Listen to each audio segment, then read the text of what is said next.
different types of pothos varieties in different DIY planters. You can see this is a ceramic DIY planter. This is a old ceramic jar, and you can see how healthily my plants are growing.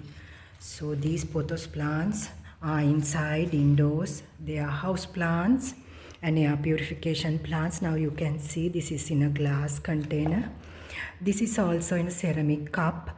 I have used only cocoa peat.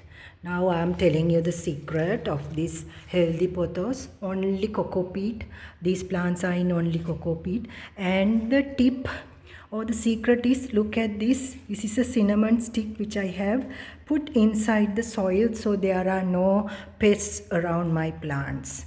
So this is a marble queen pothos. Here I have these beautiful neon pothos along with the golden pothos, and here also the same. They are very healthy. They are indoors as house plants because these plants doesn't like the bright direct sunlight.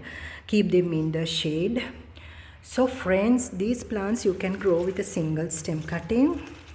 I have done many videos about it. So these are the stems, small cuttings. You can cut them from here and make more plants.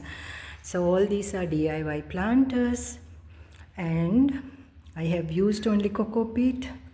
You can also do it. So take the tip of the day. What is the soil mixture I have taken? Only cocoa peat. So that is the tip. When you put it indoors as an indoor plant, you can use only cocoa peat for that. If you have questions, you can put them in the comments bar below. Thanks for watching.